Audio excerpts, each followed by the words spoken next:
The first rule of book club is to not talk about book club. I'm Tyler, and welcome back to the TNT Podcast. Welcome to the TNT Real Estate Podcast, where we spark conversations that set you up for real estate success. I'm Tyler.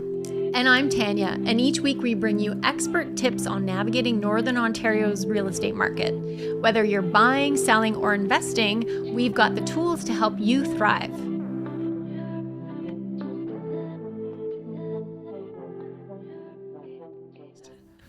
And you're joined by your lovely co-host. My wonderful co-host, Tanya. Yeah, today's going to be a little bit different on the TNT podcast. Today, we're going to do a little book club segment, kind of like, we talked at our meeting this past week. We talked about books for growth and whatnot.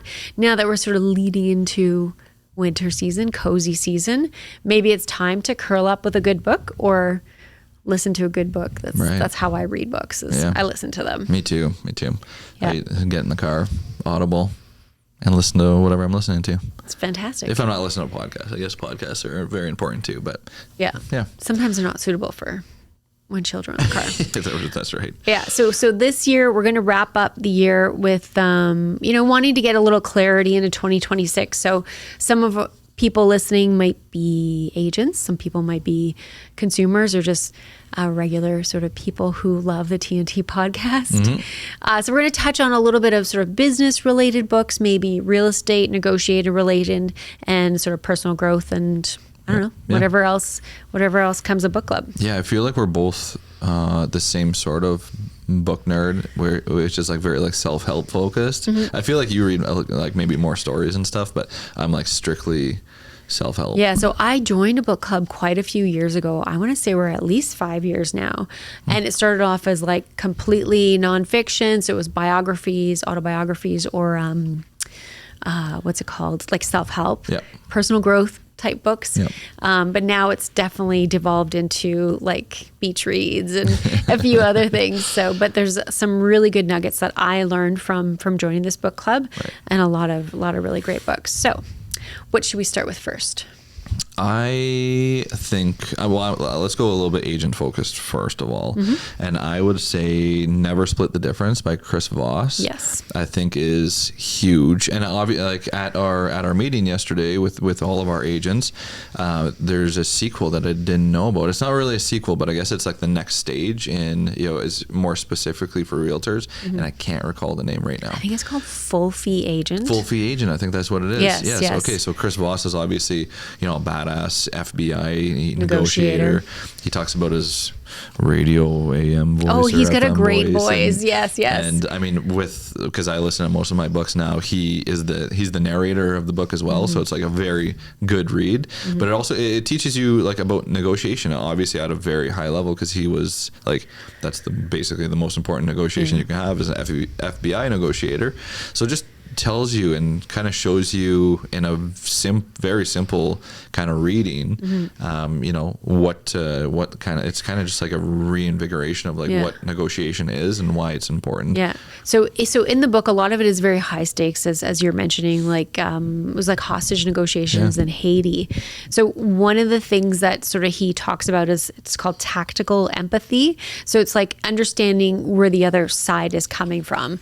And I think that does really relate to real estate, right? You always have to think of like, sellers here, buyers here. Everybody has different motivations and needs in a sort of transaction. So it's demonstrating that empathy and understanding where they're coming from, but it's also tactical. Yeah. There's a reason why you're demonstrating that empathy. Mm-hmm. It's to sort of gain the advantage to the other side. Right.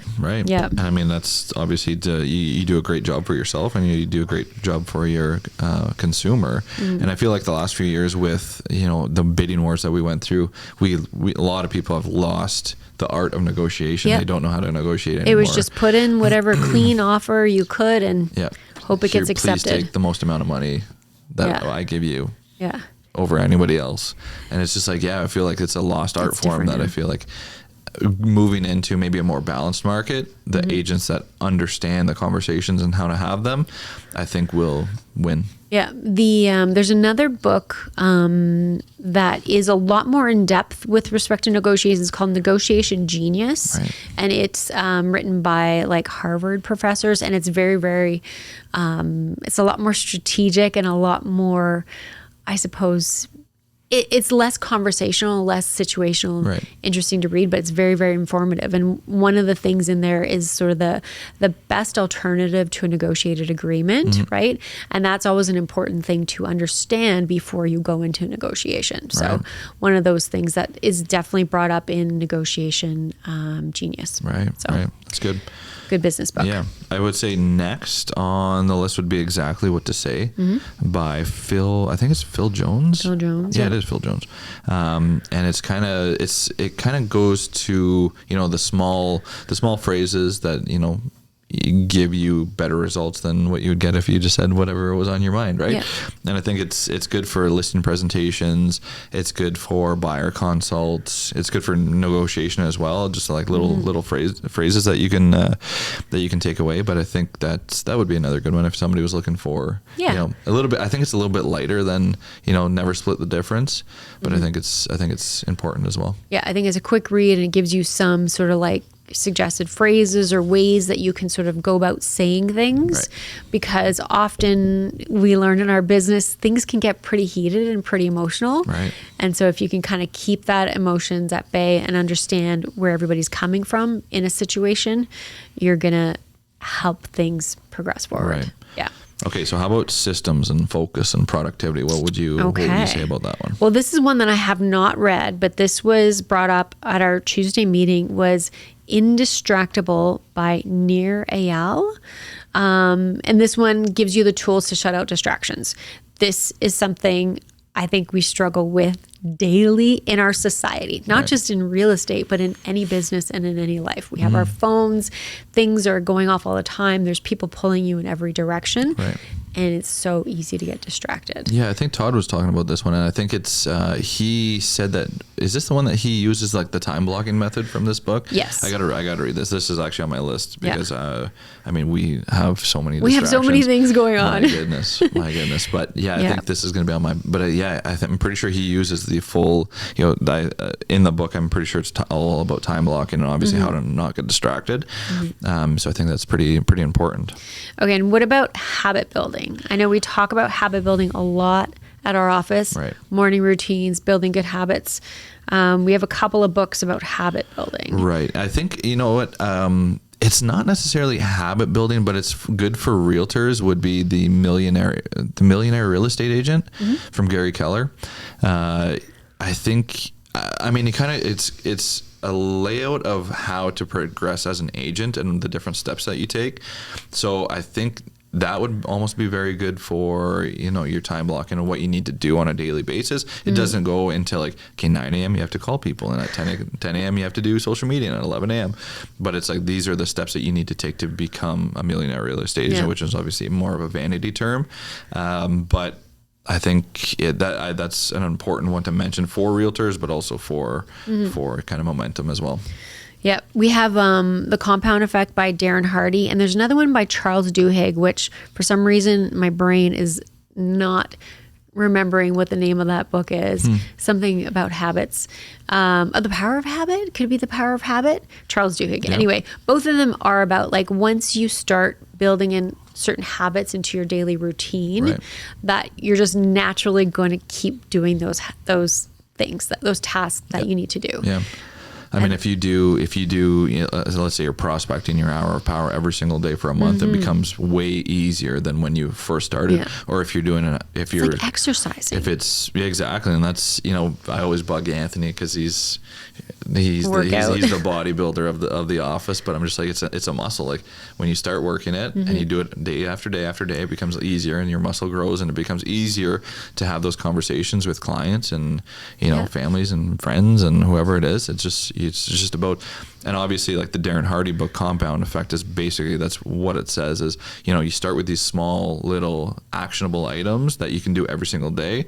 And then that just becomes the baseline. That's your foundation. And then, okay, now that I have half of my day built, let's add one more thing. Let's add one more thing. And then it just becomes your whole day is structured and you're off to the races. Yeah. Yeah. Sometimes it's hard to start those habits. Like it's hard to start exercising. Right. If you're going to start spin, just keep at it and you'll just be so much better and so much easier to get back on that bike.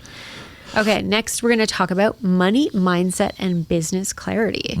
I think this is a really important time. The holidays, some of us are spending like crazy, not thinking about where our money's going.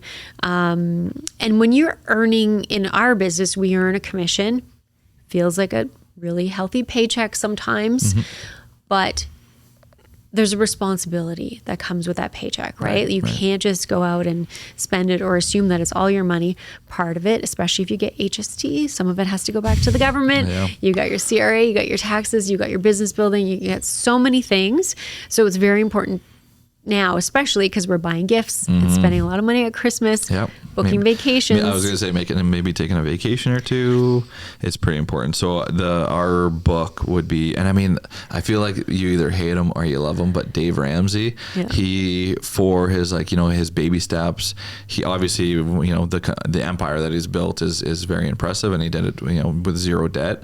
So I think most people, to take the baby steps as, you know, steps to figure out where you're going and to kind of build the first stage of wealth is helpful. I mean, I feel like the biggest thing that we have working against us is all the payments that we have. And obviously, you know, rent payment or mortgage payment is very important, but do you need the $1,000 or $1,200 Beamer payment, or do you need, you know, all the Spotify and Netflix, you know, the payments on the boats and the quads and the side-by-sides and snow machines and, you know, second, third properties, or can you kind of liquidate that in Netflix, Spotify? He's a very clear, like, no BS, like, this is what you need to do. Sell this, pay that off. Get your foundation ready, and then if you wanted to, you know, buy a toy or whatever it is, then you have that kind of foundation that you can go back on. There's another book that I have heard about this one before, and I've wanted to read it. Some people are not money driven. Right. Some people are. Money doesn't motivate them. Money is a certain security. We all need to make money in the world we live in. We need to pay our bills. This one is the psychology of money. It's not about math. It's more about sort of the mindset behind it. It helps sort of like curb emotional decision making, which I think is really important. So that's definitely a book on my list because I've heard about it before. The psychology of money. All right. What about leadership mindset or setting? What's somebody going to learn moving into 2026? Okay. We had a lot of these on our list. Start with Why by Simon Sinek, I think, is a really nice book. It's more of sort of like a marketing type book. Talks about marketing, but it's also like, why are you doing this? Why are you in this business? Right. So understanding your own purpose, your own why, what drives you in your business or in life, I think is really important. And he breaks it down really nicely and gives you some really great anecdotes. He also has a TED Talk. So if you just wanted to try the TED Talk, that's really good as well. But the book is awesome. Yeah, and I guess it kind of goes deep, like you were saying, into like the why instead of the goals. We always with business planning, we kind of go deep on our business planning, and we ask agents and ourselves why we're doing this as well. But I feel like a lot of people are just, okay, I want to sell 50 houses next year, and that's it. But what does that mean to you? What is that going to get you, right? Is it going to give you a heart attack, or is it going to give you the lifestyle that you want to live? And how do you get to that point without killing yourself, because if it's just about money motivation, that's not going to drive you when the days are tough. Right. If it's about some wonderful goal you have, or freedom, or a 10-year vision that you have to sort of get debt free, or to pay off a certain loan, that type of thing, or maybe you're saving to put your kids through university, to know why you're doing it, to understand the big picture, is just going to help you in those days that are not so easy. Right. Yeah. We have a few other kind of motivational books here on the list. And in our discussions, and you had brought up the Matthew McConaughey book. Yeah. Green Lights. Yeah. Yeah. That was a good one. I mean, it's a very easy read. I mean, if you're a listener, he narrates it himself, which is like, obviously he's got a good voice. But it's just like, it's more of like a autobiography of how he like moved through life and what his decisions he made moving through his life, led to where he's at now and why he makes the decisions he makes. So I think it's good. It's a light read, super easy to listen to as well. So it's just like, if you're not like into like a super deep, why I need to make the decisions I need to make. It's like, it's nice when it's somebody else's aspect. Yeah. If you want to go a little deeper, I really like Brene Brown, The Gifts of Imperfection. That was one really good one. All of her books are excellent, but she's just a real knowledgeable and really smart researcher and understands, human behavior, psychology, psychiatry, and all that stuff. So The Gifts of Imperfection is really good. It's like about embracing your imperfections and, and being vulnerable and building community. So I love that one. You're a Badass is another real easy, kind of fun read as well. So if you want a little light read. Right. Is that it? Is that the end of our book club? We had like a million books on that list.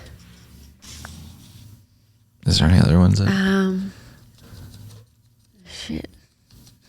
The list is on my desk. I gave her the list, and I suppose go into my sent. Or you know what? I must have it saved.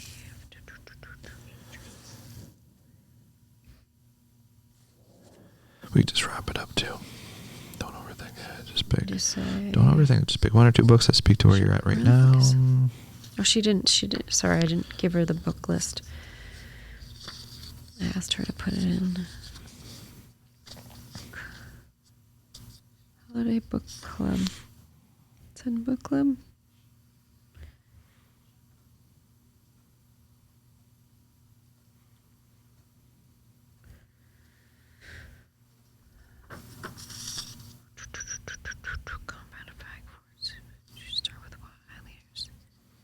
Year of Yes, 5-second rule, 12 money makeover. Okay, this was my shorter list.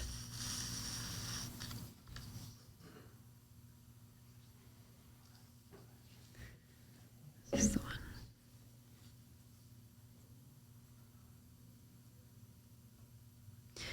one. Full fee agent, negotiation genius.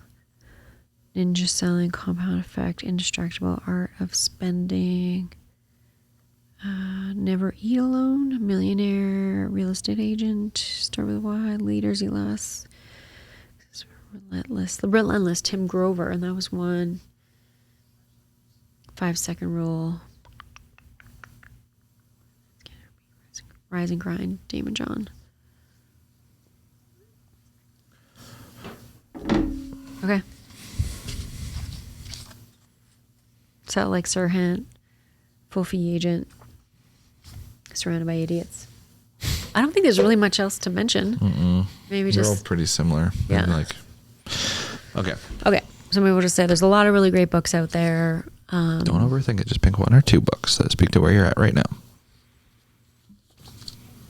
And if you have a good book suggestion, leave us a comment. I like that. Yeah. Until then, stay ahead in real estate. Yeah. Okay. So you go. Me go? Okay. Yeah, you go. Okay, so when we're heading into this Christmas season, don't overthink it. Just pick one or two books that kind of speak to where you're at right now, and where you think you want to go, whether it's leadership, whether it's, maybe you need a little bit of a money makeover, maybe you need a little bit more productivity or motivation. Don't overthink it. One or two books and do it. And if you have a book suggestion, something we didn't touch on today, please leave us a comment below. We're always looking for new ideas. So until next time, stay ahead in real estate.